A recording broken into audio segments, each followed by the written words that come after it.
Hale Media Group presents Go Blue Hoops, where Michigan basketball's past, present, and future all come together in one show.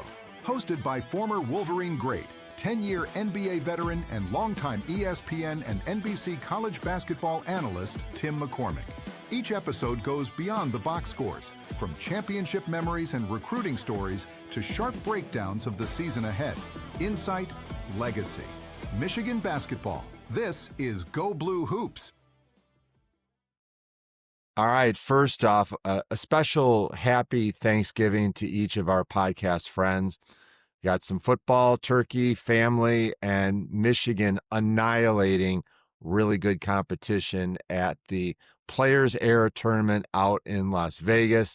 I'm going to share some observations on the Wolverines and their dominance. I'm going to go into the San Diego State game, the Auburn game, the Gonzaga game. Also, the highlight will unquestionably be the interview with former Michigan sharpshooter Duncan Robinson, now a key member of the Detroit Pistons. Michigan's complete domination of the Players Era was really astonishing. I am in awe of what I saw, how well they played during the complete annihilation of three high-quality programs, two of them ranked. I've been a college basketball fan for nearly 50 years, and it was the most impressive three-day streak that I have ever seen.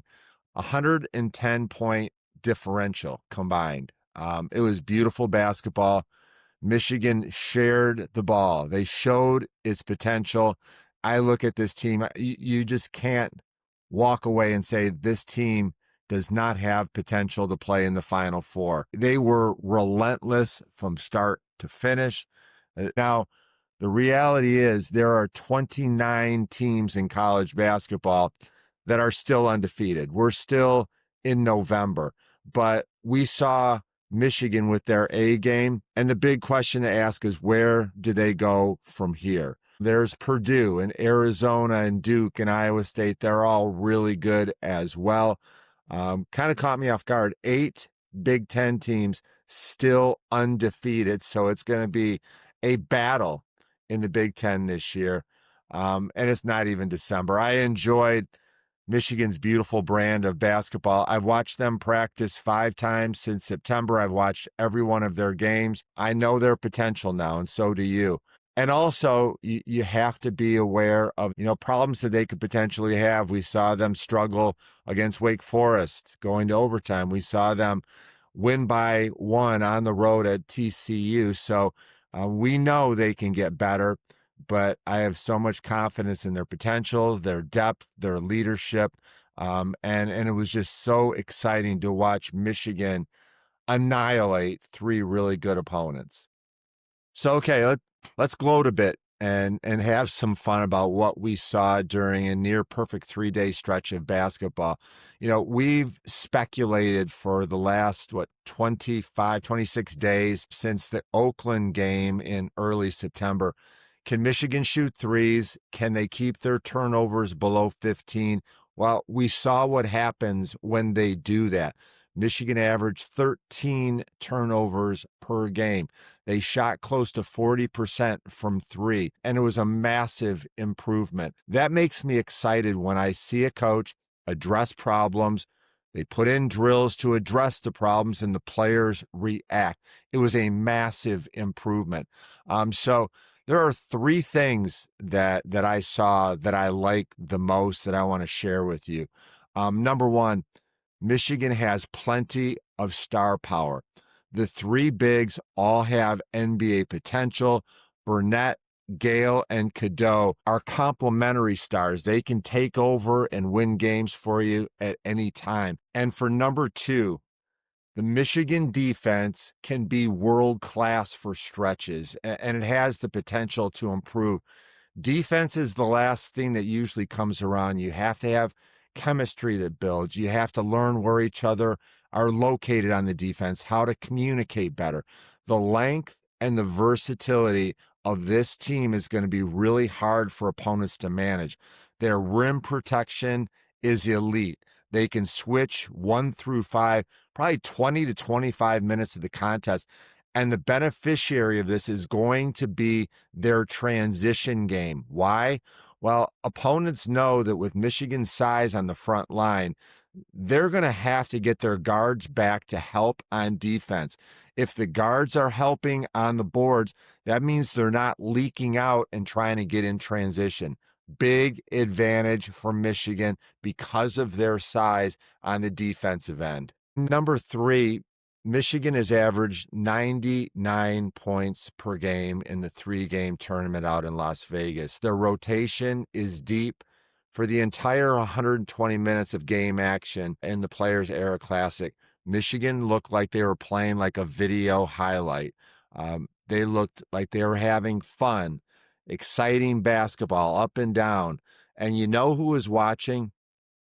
Elite recruits from high school, top transfer portal targets down the road. Michigan's program looks like something that you would want to be part of. And they also added $2 million of NIL money. That's going to be attractive to recruits as well. The style was fun. The players were smiling, laughing, sharing the ball, drive and kick, get to the rim, dunking the basketball. And I want to highlight 2 plays that really jumped out to me.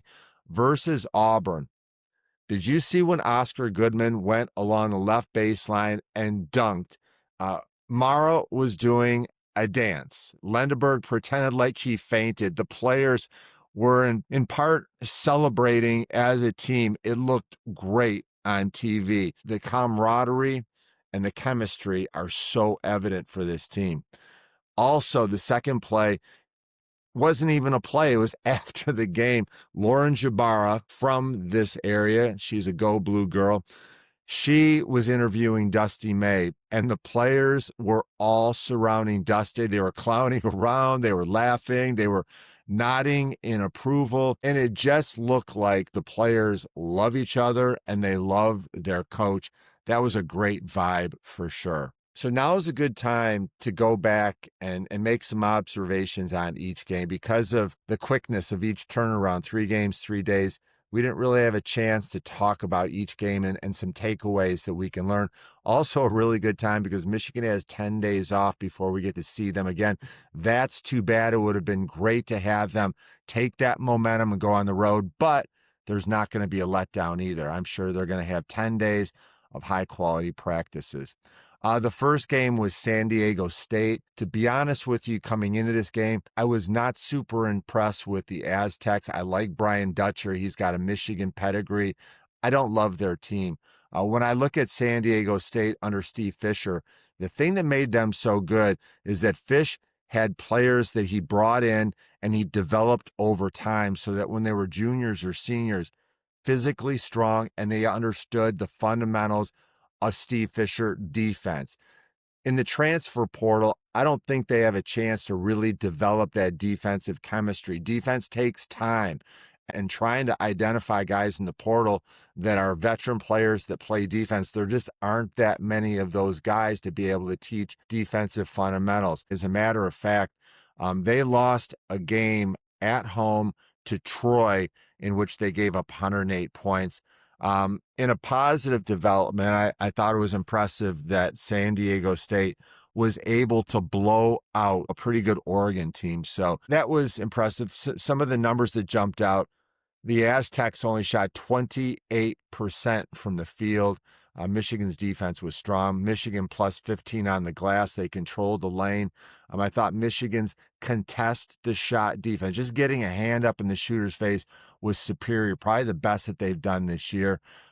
Also, I thought it was interesting that Dusty May told the announcers that our number one goal is to be the best defensive team in all of college basketball. That's a good goal to have. And the way they looked and played, I think they're moving in that direction. Also, I loved the fact that Michigan was able to sustain their effort throughout the game. When you get up so big, it's easy to relax.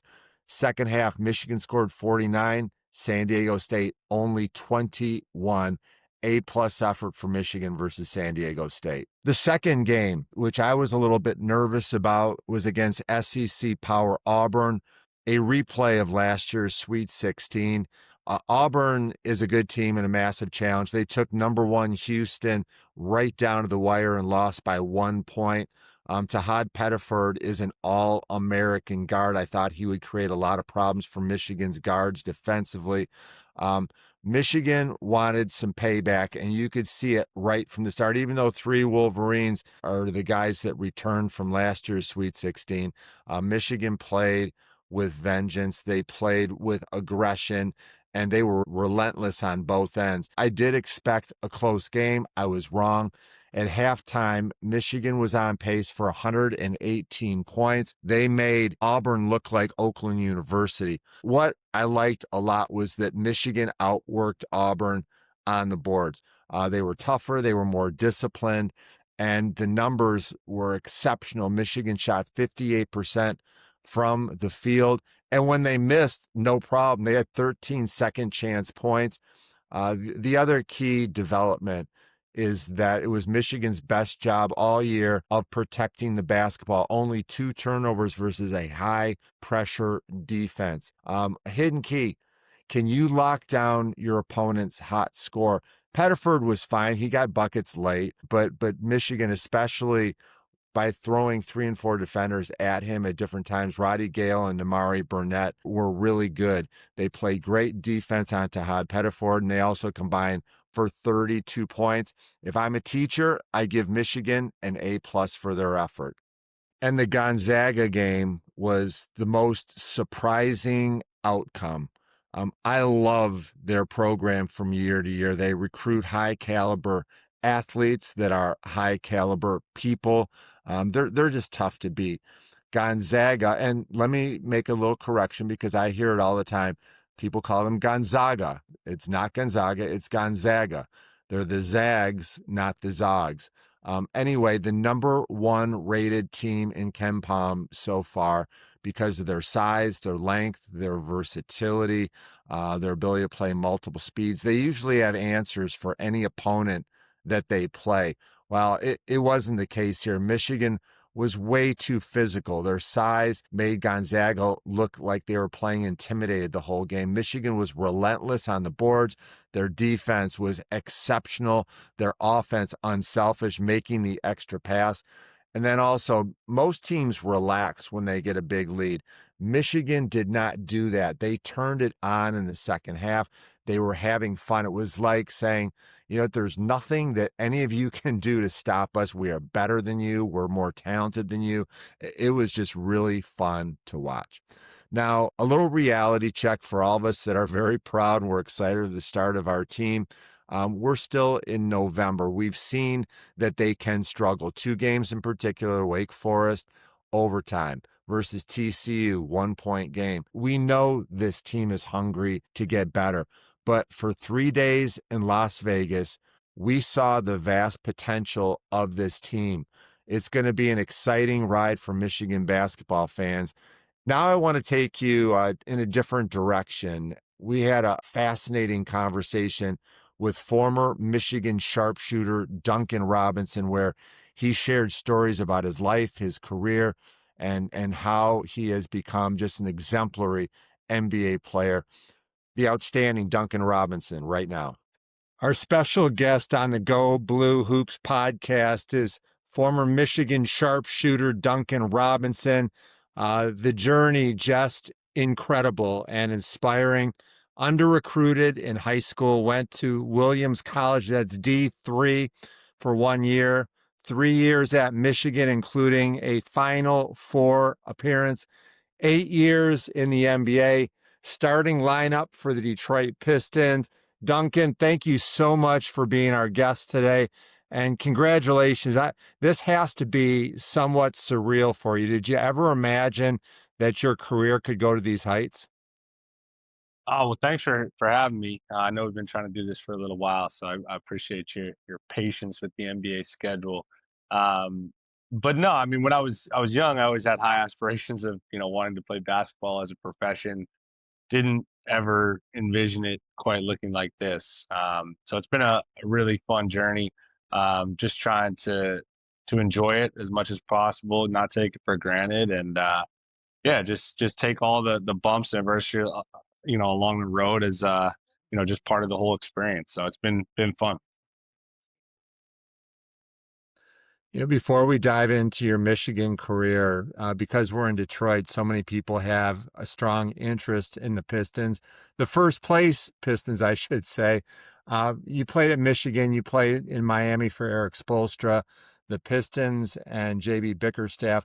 The common denominator is culture. What does that mean to you? And what have you learned about the importance of building culture? Yeah, I think, building a good culture starts from the top down, and it really is a matter of who your leaders are. Obviously, that can start with a coach. That can start in a front office, and in the case of Miami, with Pat Riley, and it sort of transcends on down. And a lot of times, it's really what's driven by the players, and particularly in the NBA, I've found it's oftentimes who and how your best players handle themselves. And I've been fortunate to play with some really great players, and guys that take their work and their craft incredibly seriously. And as a result, that sort of permeates, throughout the entire group. So all the places that I've been have sort of felt and looked a little different, as you'd expect. I mean, no place is going to be totally similar, but there are common threads that sort of weave through all of them. And a lot of the lessons that I learned playing for Coach Beilein about what it means to compete, what it means to value the ball, what it means to win, uh, has really, served me well as I've moved forward and played in the NBA. And every place that I've been, I've tried to take as much as I can, and just sort of carry it with me, for my future stops. Yeah. How good is Cade Cunningham? Is he top 5 in the league? And what's jumped out for you at least about his game?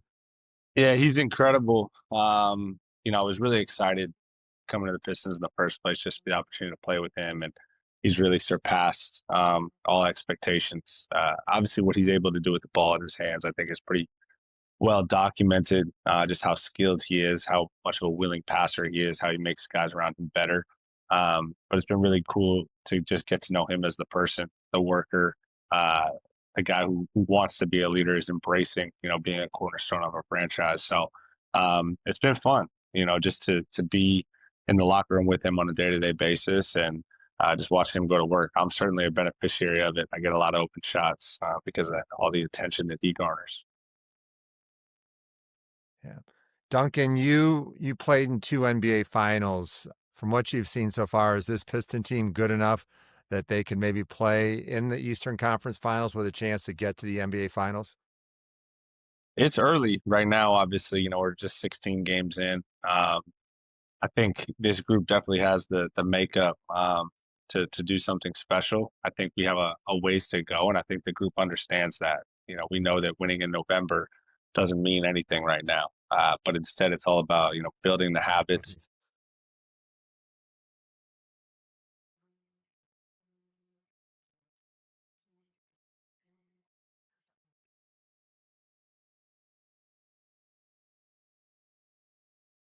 All right, since this is the Go Blue Hoops podcast, let's talk a little Michigan Wolverines. I want to start out at the beginning. You were a 5'7" freshman point guard with a limited role on your team. Did you ever imagine in your wildest dreams that you could become an NBA sharpshooter? And the number that jumps out to me, the fastest ever to reach 1,000 threes. Did you dream about this, or was that just a crazy dream that would never come true? I mean, with that, I'm a little bit of a beneficiary of when I came into the NBA. So that's off of the games played metric. Certainly not from an age standpoint. I came in as a 24-year-old rookie, so definitely a beneficiary of when I came into the league and the 3-point shot really being prioritized. But yeah, I mean, it's been fun to have your name etched into a history book is pretty special. I'm pretty certain it's going to be short lived. There's a kid in Charlotte right now, Colin Knippel, who's I'm sure going to smash that. What I was able to do, but it just goes to show, it's just my record for a short time because the next generation's on our heels. But it's fun to hold it for even if it is a little bit. Duncan, as a young player, as a young kid, you had a pretty rigorous shooting routine where you would have to make 1,600 threes per week. How did you start that? I know there's a lot of kids that are watching this that would love to shoot like you. What was that workout like? That was sort of like a baseline that I tried to implement one summer. I'm not sure what interview I did where that sort of got unfolded, and now it's kind of taken on a life of its own. But that was one summer in particular where I really wanted to be accountable to the amount of shots I was taking and making. And as a result, I started what I called a shooting journal, and I just sort of was going to be super objective about, all right, this is what I'm doing every single week, whether I'm feeling good, feeling bad, whether the ball's going in, not whatever. And just wanted to really sort of grind away. I learned a lot that summer about, what it meant to continue to show up and consistency. And then from there, I sort of expanded and adjusted my routine. That didn't always, that wasn't always my regimen during the summer, but that summer in particular, I learned a lot just about the consistency and what it means to become a great shooter. A lot of it is there's just no substitute for the work, and you can't shortcut that. You got to put the time in. So I think there's a lot of different ways to do it, though. I think the biggest thing is you got to learn to fall in love with the process and learn to fall in love with the game itself. I'm thankful that I did. I had a lot of great mentors and people that would bring me into the gym, and just developed a love and a passion for it. So, Duncan, you grow from 5'7" to 6'6", and now you're a D3 player at Williams College. What was Division III basketball like? I mean, are you getting all kinds of gear like you do at D1? Are you flying first class? Are there massive amounts of people in the stands watching you? What was D3 basketball like? The There was a great discrepancy in resources from Williams to Michigan, that's for sure. But coming out of high school, the opportunity to play at Williams College was an incredible opportunity that I was really excited about. And in many ways, that year was the sort of springboard for a lot of my future success. It was a year where I had to learn how to be one of the better players on a team and what it meant to have a scoring responsibility and lead your team to victory. Um, from a resource standpoint, it's a small college basketball, right? So it's not the business that, Big Ten basketball or Michigan basketball has now always been, but even more lately turned into. Um, a lot of my teammates now are none of them went on to really have professional careers. A couple of them played in Europe for maybe a year or two, but uh, a lot of guys have passions outside of the game of basketball. And for me, it was a great test of how much I really loved the sport. I learned a ton and wouldn't trade it for anything. So the next step is you're excellent at Williams, and then you have a chance to become the first ever D3 player to get a D1 full scholarship. John Beilein saw some tape on you and fell in love with your game and your potential. How exactly did you end up at Michigan, and what was it about John Beilein and you that really clicked? How did he help you? Yeah, so that was um, so many things outside my control, really broke my way in that transfer process. The main one being that my coach at Williams had served or had been an assistant under Coach Beilein at West Virginia. And when my coach at Williams took a Division I job, he left after my first year. That sort of opened the door for me to potentially transfer. And he actually called Coach Beilein on my behalf and told him that he had a 170-pound, wing that wanted to somehow play in the Big Ten. And at first, Coach B was a little bit hesitant. He hadn't seen any tape or anything. And they had actually the prior year gone to the Elite Eight, and they had a bunch of guys go to the NBA. So there were some scholarships available, and Coach B sort of took a flyer on me, and thank goodness he did. I sat that first year, and then I ended up playing three. But learned so much at Michigan about what it meant to be a winning player, what it meant to compete for a university on that stage, and um, how to just get on the floor, in a really competitive environment. And very grateful for Coach Beilein. He's definitely a mentor of mine. It's somebody that I've learned so much from. So it's been great keeping in touch with him, and he's definitely shaped, who I am as a person and player quite a bit. I know John Beilein had a special shooting drill to identify who the best 3-point shooters are, right? How can you tell us about that drill and how you did? Because I think that you may have set the record. He had a handful of drills that he liked. His famous one, or the one he liked to talk about the most, was a drill he originally called 50 and 5. And then that shifted to 60 and 5, where basically with one ball, one rebounder, you had to make 63s in 5 minutes. So it's a combination of, you need a good rebounder who's a good passer. Um, I think maybe somebody's beaten it. I don't know. I remember at the time I had the record, which was 93 of 99 in 5 minutes. That was actually the year I sat Wow. out. I did the drill quite a bit, and was able to get that one. But maybe somebody's come and broken. I wouldn't be surprised if somebody had. Um, but yeah, Coach B and his drills, he loved his different shooting drills. Better shooter, Duncan Robinson or Nick Stauskas? Huh. I mean, it's hard to say. Nick certainly had a much better Michigan career. He was Big Ten Player of the Year, lottery pick, and Nick could really shoot that thing. So I like my chances about against just about anybody. Just that's the competitor in me. But Nick's obviously a great player and was a heck of a player at Michigan. You're playing again with former teammate at Michigan, Caris LeVert, now with the Pistons. How has it been for you to be reunited with Caris? Been great. Caris and I were close when we were at Michigan and have stayed in touch, throughout our respective NBA careers. And, it's been really fun being back in the same locker room as him. And we just get to see so much more of each other. Obviously, throughout the NBA season, if you're not on the same team, it's really hard to stay connected. And, coming to a totally new environment after being in Miami for 7 years, it was really cool to have a familiar face in Caris, somebody who, we have that relationship. And it's been cool just to see him, how much he's accomplished in his NBA career, and kind of have it come full circle in that sense, especially in the state of Michigan, just down the road from where we played college. Duncan, I'm curious. There are 14 Michigan players in the NBA right now.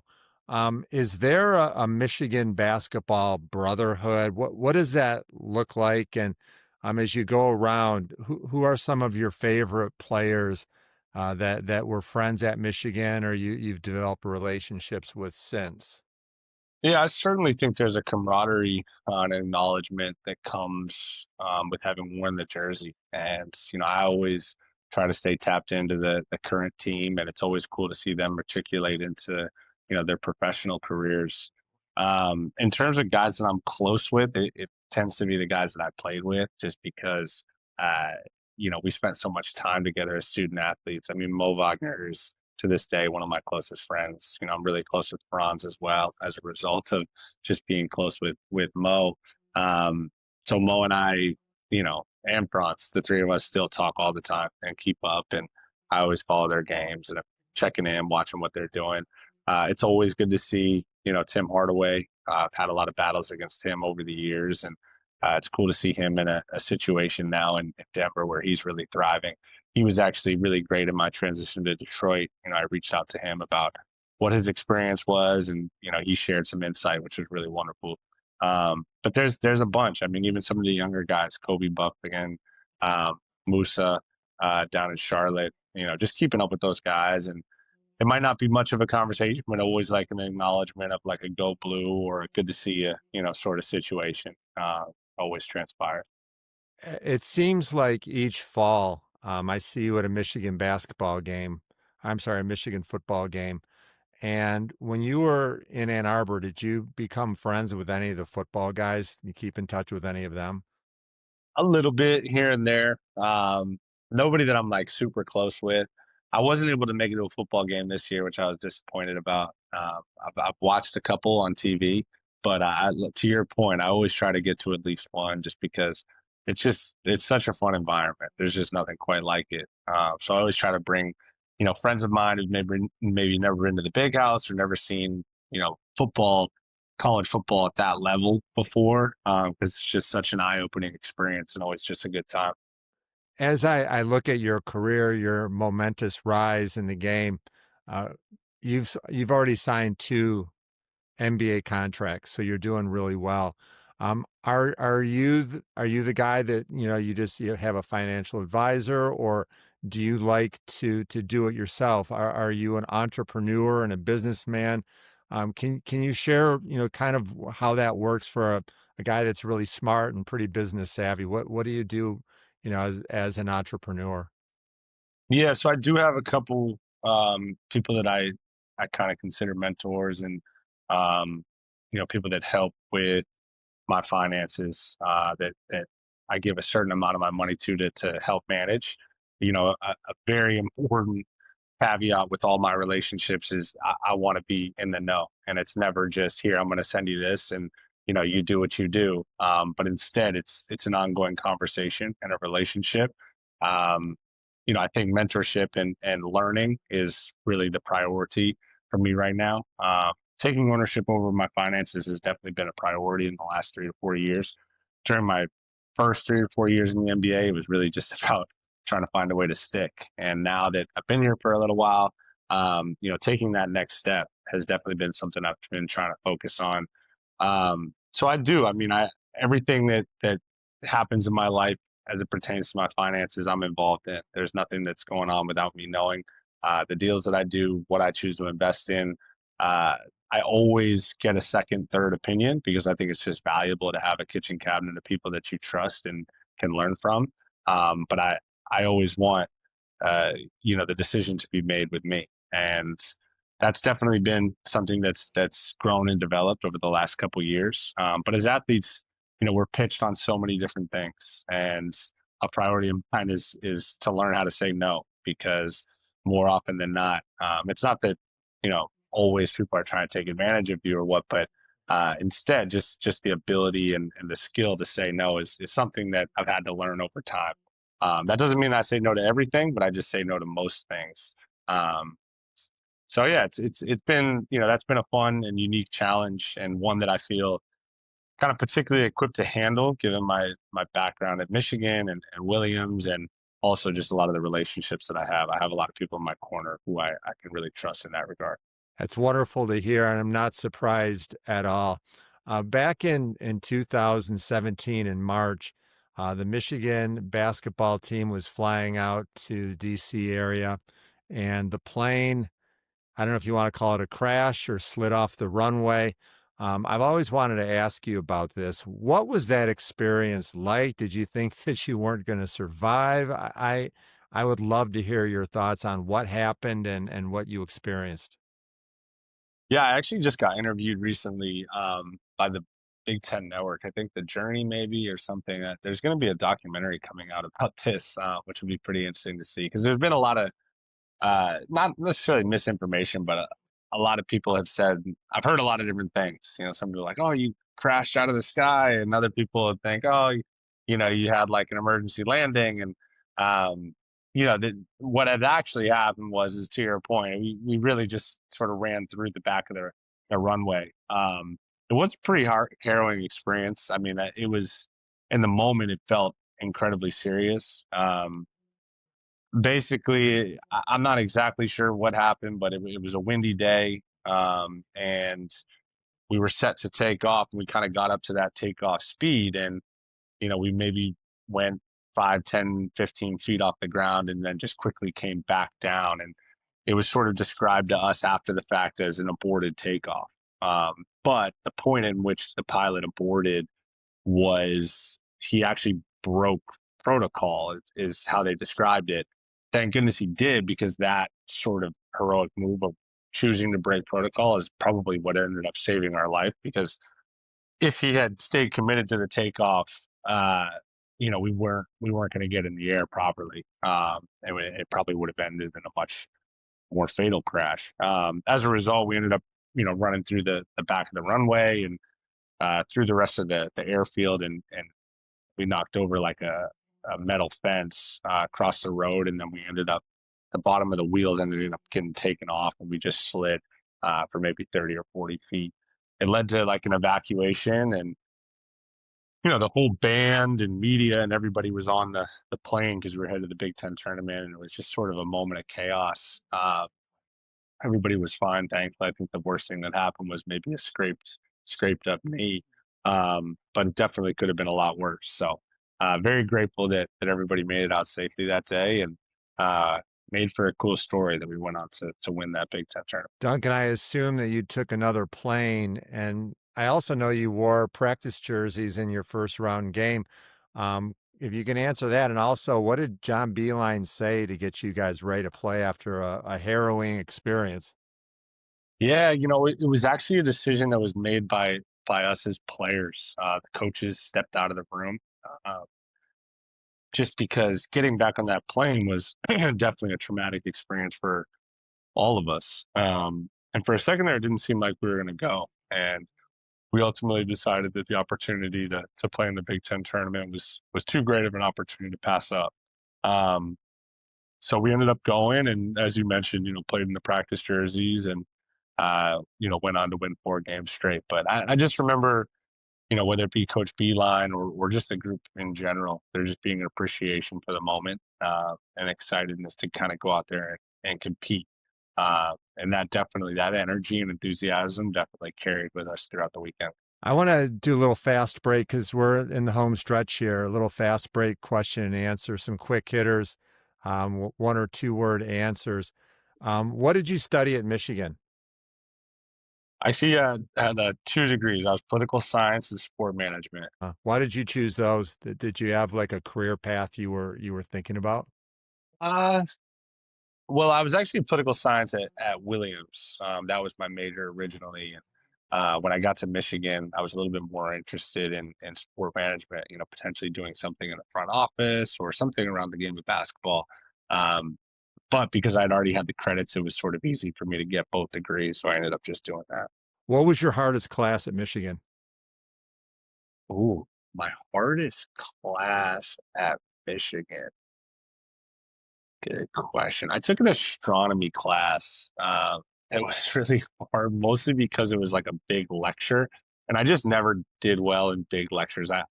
I'm better in like more intimate settings where I'm able to like converse with the teacher and uh, stay engaged. It was an astronomy class that had like 300 or 400 students in it, and I just remember having a really hard time grasping the material. Okay, I had that class too, and the final exam in my class, we had to go into a planetarium, and they put all kinds of constellations on the ceiling that all looked exactly like every other one. Is that the one Oh that you yeah, took? yeah, yeah. There you go. That's Yeah, that exactly right. that was impossible.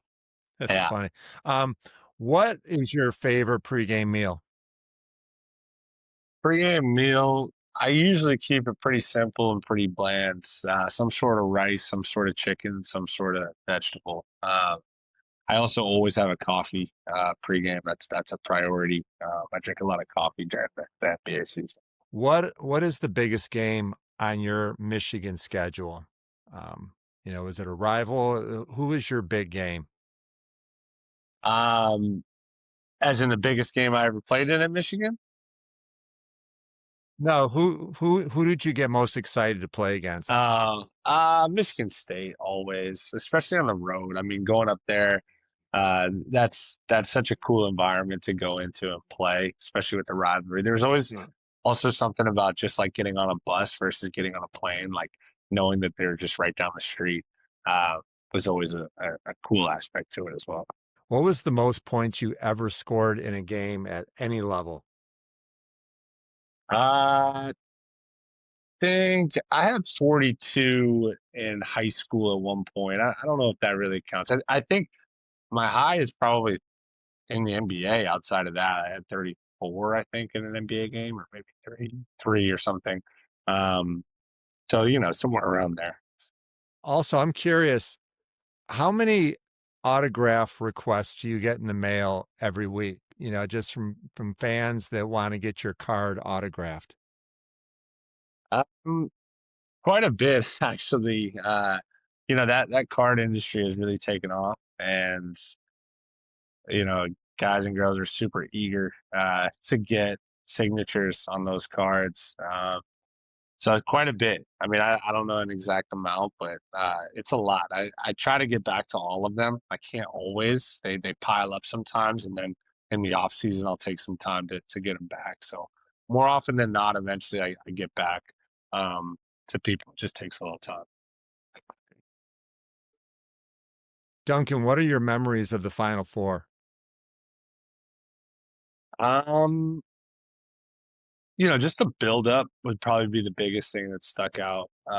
Such a fun week to be a part of. Winning that Saturday night game, such a fun feeling. And then all the excitement and energy going into Monday night. Obviously, we kind of got our teeth kicked in on Monday night, which hurts. I played terribly, which still sort of stings. But I don't know even if I played my best game, I don't know if it would have made a difference. That team was totally loaded. But just sort of the energy around the weekend is definitely what I remember. Yeah, a tough question I want to ask you. Your older brother Eli committed suicide in 2025. My condolences to you and your family for sure. But you started the Robinson Family Foundation to help people with mental health issues. Can you talk a little bit about your foundation and how that whole experience helped shape you? Yeah, we're at the very early stages of getting it off the ground.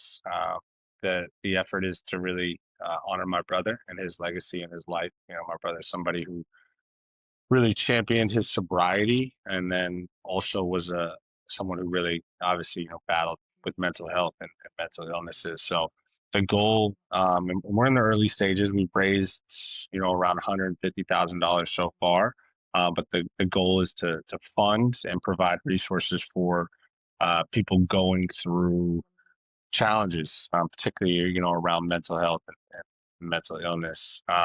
We want to provide resources and expertise. My family, we felt were uniquely equipped to handle everything that my brother was going through, between the resources that I have and my sister and my mom both being mental health professionals. Even still was not enough. So I know there's a lot of families out there who don't have the capacity that we had, and our goal is to sort of fill that white space, and provide resources for people, and hopefully help and prevent bad things from happening, and hopefully save lives. I've had a lot of conversations with your former teammate Kevin Love, and he's a strong advocate as well. Um, what message would you give to anybody that's struggling with the pressures and just mental wellness issues?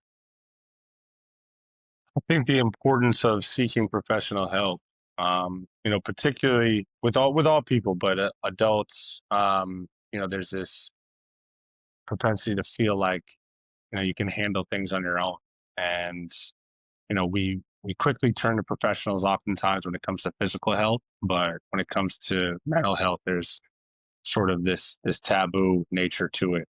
So I just encourage people to seek the help from a professional, and take the steps of vulnerability, as hard as it may feel or as impossible as it may seem. Um, it's certainly the right thing to do, and can ultimately end up making a big difference and potentially saving your life. Thanks so much for sharing that. And for anybody that wants to learn more about the Robinson Family Foundation or possibly donate, where can they go? So we're very close to popping up our website. We have an Instagram handle that has all information that's tagged in my Instagram bio for right now. But I think that's probably the best way, is to engage on socials, and there'll be a bunch of information coming soon. Fantastic. Duncan, I can't thank you enough. You're a Michigan hero, and we're so excited to have you in Detroit playing for the Pistons. Nothing would make us happier than to see you have a chance to get an NBA ring as a Piston. And we just wish you the best of luck. Thank you so much. All right. Thank you guys for having me. Really appreciate it. This was wonderful. Yeah, looking forward to listening to the episode when it comes out. Sounds good. Thanks. Duncan Robinson was our guest here on the Go Blue Hoops podcast, and we're going to keep bringing you high level people with amazing Michigan stories. So, thanks to Duncan Robinson. Thanks for listening. If you like this kind of content, please like, share, follow, and subscribe. And as always, go blue.